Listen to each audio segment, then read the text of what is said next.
Okay, hello everyone, welcome to my class. आज हम करने वाले हैं topic reaction of metal with water, कि जब मेटल वाटर के साथ रिएक्ट करता है तो क्या प्रोडक्ट बनता है, और हम इसके डिफरेंट डिफरेंट एग्जांपल्स यहाँ पर स्टडी करेंगे। ठीक है, अब देखो, जब भी किसी मेटल का रिएक्शन वाटर के साथ होता है तो हमें मिलता है metal hydroxide and hydrogen gas. ठीक है, अब ये जो रिएक्शन होती है मेटल की वाटर के साथ, ठीक है, ये कितनी ज्यादा मतलब वायलेंट है या कितनी ज्यादा वीगरस है, या कौन सा मेटल वाटर के साथ रिएक्ट कर रहा है या कौन सा मेटल वाटर के साथ रिएक्ट नहीं कर रहा है, ये डिपेंड करता है केमिकल रिएक्टिविटी पे। किसकी केमिकल रिएक्टिविटी? मेटल की, जो हम देखते हैं रिएक्टिविटी सीरीज से। ठीक है, कुछ ऐसे मेटल्स होते हैं जो कोल्ड वाटर के साथ रिएक्शन देते हैं। ठीक है, some metals react with cold water. ठीक है, कुछ ऐसे मेटल्स होते हैं जो हॉट वाटर के साथ रिएक्ट करते हैं, कुछ ऐसे मेटल्स होते हैं जो स्टीम के साथ रिएक्ट करते हैं, और कुछ ऐसे मेटल्स होते हैं जो ना ही कोल्ड वाटर के साथ रिएक्ट करते हैं और ना ही हॉट वाटर के साथ रिएक्ट करते हैं, यानी वो वाटर के साथ रिएक्शन देते ही नहीं है। ठीक है, some metals do not react with water. ठीक है, तो ये जो रिएक्शन होती है कि मेटल्स वाटर के साथ कैसे रिएक्ट कर रहा है, it depends upon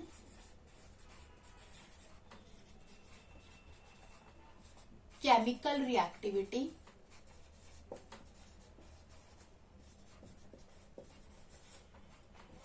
reactivity of metal.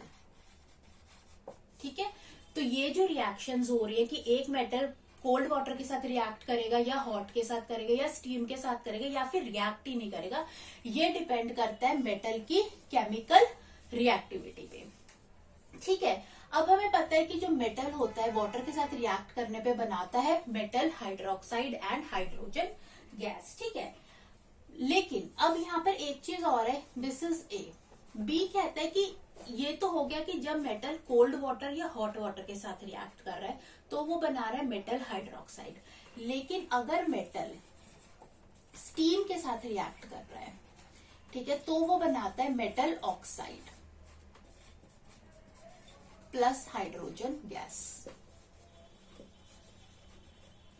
ठीक है, तो अगर मेटल कोल्ड वाटर के साथ या हॉट वाटर के साथ रिएक्ट करेगा तो वो बनाएगा मेटल हाइड्रोक्साइड, लेकिन अगर मेटल स्टीम के साथ रिएक्शन करेगा तो वो बनाएगा metal oxide and hydrogen gas. तो इसका हम एग्जाम्पल स्टडी करते हैं। एग्जाम्पल्स, तो सबसे पहले एग्जाम्पल हम देखेंगे पोटेशियम।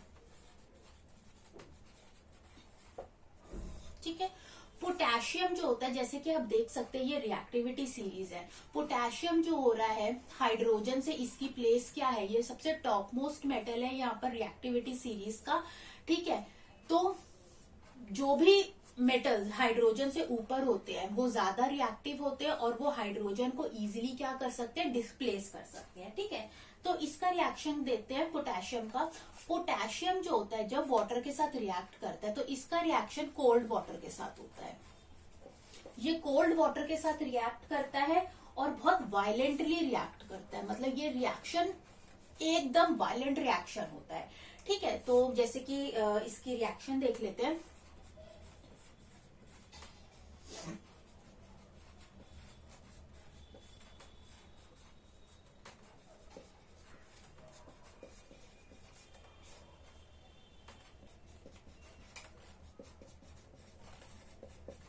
ठीक है, तो ये थी पोटेशियम की रिएक्शन, कि जब हमने पोटेशियम मेटल को कोल्ड वाटर के साथ रिएक्ट किया तो हमें क्या मिलेगा। अब कोल्ड वाटर या हॉट वाटर के साथ रिएक्शन करने पे हमें क्या मिलता है, मेटल हाइड्रोक्साइड। तो हमें यहाँ पर मिला पोटेशियम हाइड्रोक्साइड।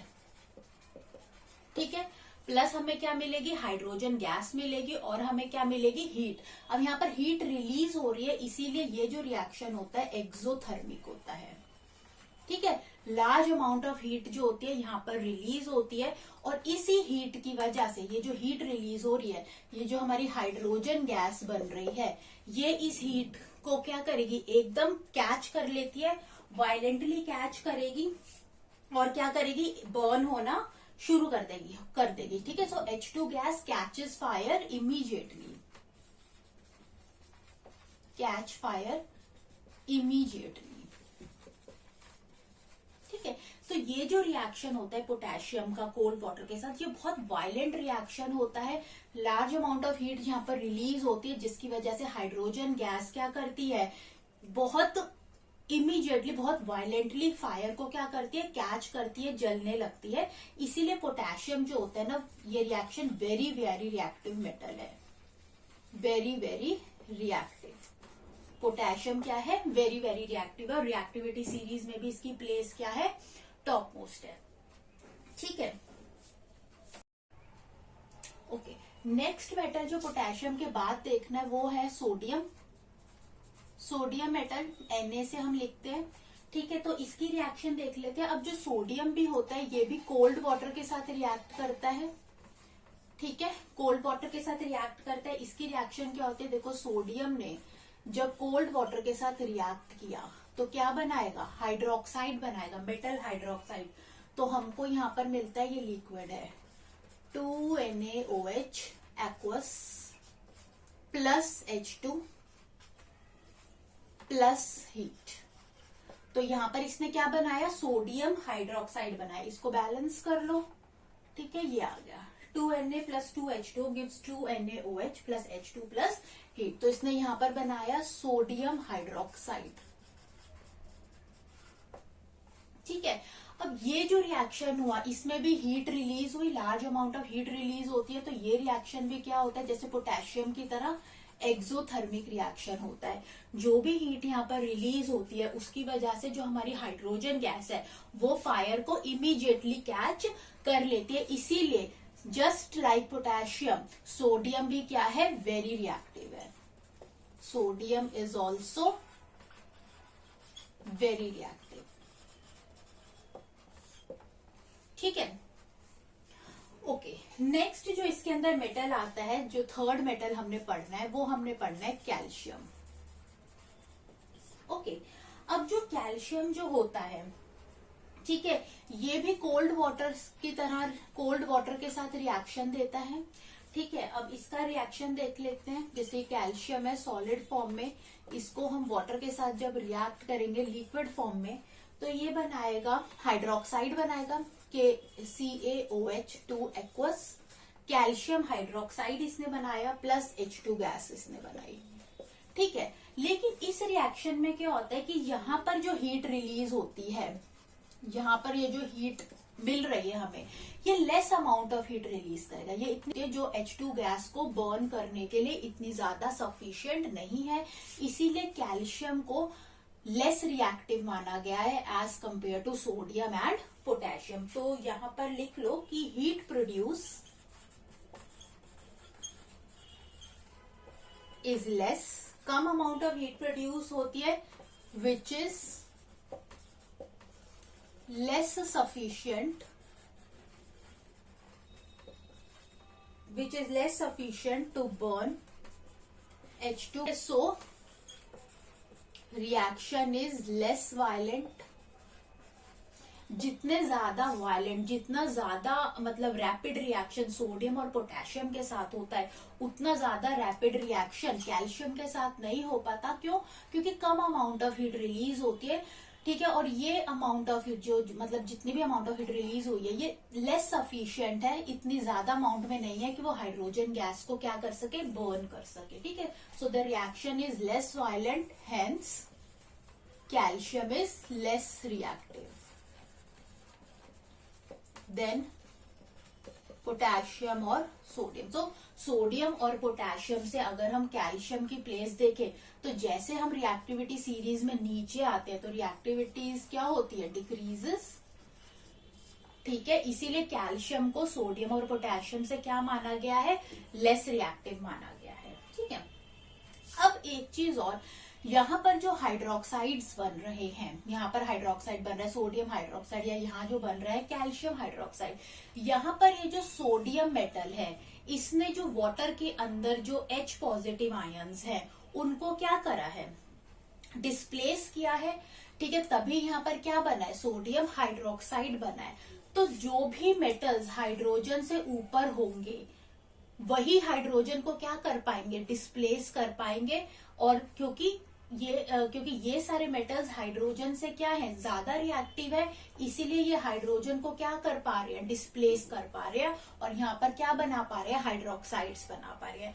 लेकिन जो रिएक्टिविटी सीरीज में जो हाइड्रोजन से नीचे हैं, जैसे कि सिल्वर है या गोल्ड है या प्लैटिनम है, ये जो होते हैं ना, ये वाटर के साथ रिएक्ट नहीं करते। या फिर ये जो कॉपर हो गया या जो लेड हो गया, ये क्या होते हैं, बहुत ही लीस्ट रिएक्टिव मेटल्स होते हैं। ठीक है, तो जो रिएक्टिविटी सीरीज में हाइड्रोजन से ऊपर होंगे वही हाइड्रोजन को डिस्प्लेस कर हाइड्रोक्साइड्स फॉर्म कर पाएंगे। ओके, नेक्स्ट जो हम रिएक्शन देखेंगे मैग्नीशियम। मैग्नीशियम को हम Mg से लिखते हैं। अब जो मैग्नीशियम जो होता है ना, ये कोल्ड वाटर के साथ रिएक्ट नहीं करता, ये रिएक्शन देता है हॉट वाटर के साथ। ठीक है, और क्या बनाता है, हाइड्रोक्साइड बनाता है। ठीक है, तो रिएक्शन देख लेते हैं। मैग्नीशियम सॉलिड फॉर्म में जब इसने हॉट वाटर के साथ रिएक्ट किया, लिक्विड फॉर्म में था, तो इसने बनाया MgOH2 एक्वस में। ठीक है, दैट इज मैग्नीशियम हाइड्रोक्साइड। और क्या बनाई, हाइड्रोजन गैस बनाई। ठीक है, मैग्नीशियम कोल्ड वाटर के साथ रिएक्ट नहीं कर पाता, ये हॉट वाटर के साथ रिएक्शन देता है, इसीलिए मैग्नीशियम को लेस रिएक्टिव माना गया है। किससे, कैल्शियम से। अब देखो यहाँ पर कैल्शियम की प्लेस मैग्नीशियम से ऊपर है, इसीलिए मैग्नीशियम जो है is less reactive than calcium. क्यों, क्योंकि कैल्शियम कोल्ड वाटर के साथ ही रिएक्ट हो जाता था, लेकिन मैग्नीशियम जो होता है उसको रिएक्शन के लिए क्या चाहिए, हॉट वाटर चाहिए। ठीक है, इसीलिए मैग्नीशियम जो होता है लेस रिएक्टिव होता है देन कैल्शियम। ठीक है, लेकिन मैग्नीशियम जो होता है, ठीक है, वो स्टीम के साथ, अगर उसकी रिएक्शन हम स्टीम के साथ करें ना, तो वो बहुत ज्यादा रैपिडली ये रिएक्शन शो करेगा और बनाएगा magnesium oxide MgO plus H2 gas. ठीक है, अब हमें पता है कि जब भी हम किसी मेटल को स्टीम के साथ रिएक्ट करते हैं तो वो ऑक्साइड बनाता है, मैग्नीशियम ऑक्साइड इसने बनाया। ठीक है, और ये रिएक्शन जो होता है ना, बहुत ज्यादा रैपिड होता है। ठीक है, तो वाटर के साथ रिएक्ट करने पे उसने हाइड्रोक्साइड बनाया और स्टीम के साथ रिएक्शन करने में उसने ऑक्साइड बनाया। और लेकिन जो रिएक्शन उसने स्टीम के साथ किया वो रिएक्शन क्या हुआ, बहुत ज्यादा रैपिड रिएक्शन उसने शो किया। ठीक है, अब मैग्नीशियम के बाद जो नेक्स्ट आता है वो आता है एल्यूमिनियम। एल्यूमिनियम को Al के साथ लिखते हैं। ओके, अब एल्यूमिनियम है या जिंक ले लो, इसके बाद जो जिंक है या फिर जो आयरन है, ये जो तीन है, एल्यूमिनियम, जिंक और आयरन, ये ऐसे तीन मेटल्स हैं जो ना ही कोल्ड वाटर के साथ रिएक्ट करते हैं और ना ही हॉट वाटर के साथ रिएक्ट करते हैं। ना ही कोल्ड वाटर के साथ रिएक्शन देते हैं और ना ही हॉट वाटर के साथ रिएक्ट करते हैं। They only react with steam. They react with steam. ये खाली स्टीम के साथ ही क्या करते हैं, अपना रिएक्शन शो करते हैं। ठीक है, तो इसका रिएक्शन देख लेते हैं। और ऑब्वियसली अगर स्टीम के साथ रिएक्ट करेंगे तो क्या बनाएंगे, मेटल ऑक्साइड्स बनाएंगे। स्टीम के साथ रिएक्शन करने पे हमें क्या मिलते हैं, मेटल ऑक्साइड्स मिलते हैं। तो एल्यूमिनियम का रिएक्शन देखते हैं। जब हम स्टीम के साथ करेंगे रिएक्ट, स्टीम की जगह यहाँ पर H2O लिख लो। स्टीम में जो वाटर होता है वो किस फॉर्म में होता है, गैशियस फॉर्म में होता है। ठीक है, तो ऑक्साइड बनाएगा, दैट इज Al2O3, और यहाँ पर क्या बनाई, हाइड्रोजन गैस बनाई। ठीक है, इसको आप वो कर लो, बैलेंस कर लो, तो 2 आ जाएगा, यहाँ 3 आ जाएगा और यहाँ पर 3H2 आ जाएगा। तो ये रिएक्शन होगा। ठीक है, तो इसने यहाँ पर क्या बनाया, एल्यूमिनियम ऑक्साइड। ठीक है, अगर आप जिंक के साथ देखोगे तो जिंक ने भी स्टीम के साथ रिएक्ट किया, ये सॉलिड फॉर्म में था। ठीक है, इसने जब रिएक्ट किया H2O गैस फॉर्म में, जब भी अगर वाटर को गैशियस फॉर्म में लिखा हुआ है तो यानी वो स्टीम है। तो इसने क्या बनाया, ZNO, ठीक है, प्लस H2 गैस बनाई इसने। ठीक है, ये बनाया। उसी तरह आयरन के साथ अगर ये रिएक्शन देखेंगे, इसने जब स्टीम के साथ तो इसने बनाया Fe3O4। अब ये क्या होता है, ब्लैक आयरन ऑक्साइड होता है। इसकी जो वैलेंसी होती है ये 2 भी होती है और 3 भी होती है। क्यों? क्योंकि ये मिक्सचर ऑफ फेरस ऑक्साइड और फेरिक ऑक्साइड के मिक्सचर से बना होता है। प्लस इसने बनाया H2 गैस। इस रिएक्शन को बैलेंस कर लो तो 4 आ जाएगा, 3 आ जाएगा और ये 4H2 हो जाएगा। तो ये था एल्यूमिनियम, जिंक और आयरन की रिएक्शन। ठीक है, अब एक चीज अगर हम यहाँ पर देखें कि एल्यूमिनियम, जिंक, आयरन और यहाँ पर मैग्नीशियम है। ठीक है, तो अगर हम इनकी रिएक्टिविटी सीरीज देखें तो मैग्नीशियम जो होता है वो टॉप मोस्ट आ रहा है। ठीक है, तो मैग्नीशियम ज्यादा रिएक्टिव है। क्यों? क्योंकि ये हॉट वाटर के साथ रिएक्शन दे रहा है। लेकिन एल्यूमिनियम, जिंक और आयरन स्टीम के साथ रिएक्ट कर रहे हैं। ठीक है, इसीलिए मैग्नीशियम की रिएक्टिविटी सबसे ज्यादा है। फिर उसके बाद एल्यूमिनियम है, उसके बाद क्या है, जिंक है, और उसके बाद क्या है, आयरन है। और बाकी जो रिमेनिंग बचे हैं डेट इज सिल्वर है या जो गोल्ड है, ये क्या होते हैं, do not react with water. ये वाटर के साथ क्या करते हैं, रिएक्ट नहीं करते। क्यों नहीं ये वाटर के साथ रिएक्ट कर सकते? क्यों? क्योंकि ये जो रिएक्टिविटी सीरीज में ये हाइड्रोजन से क्या है, लीस्ट रिएक्टिव है। ये हाइड्रोजन को यहाँ पर डिस्प्लेस नहीं कर सकते। ठीक है, तो जो मेटल्स हाइड्रोजन से ऊपर होते हैं वही हाइड्रोजन को डिस्प्लेस कर सकते हैं और रिएक्शन शो कर हाइड्रोक्साइड्स बनाते हैं या फिर ऑक्साइड्स बनाते हैं। ठीक है, तो ये था यहाँ पर कुछ हमने एग्जांपल स्टडी करे कि कैसे रिएक्शंस होती है एक मेटल की वाटर के साथ, और ये सब डिपेंड करता है मेटल की केमिकल रिएक्टिविटी पे। तो आपको अच्छा लगा हो ये वीडियो तो आप इसे जरूर लाइक करें एंड सब्सक्राइब करें। Thanks for watching.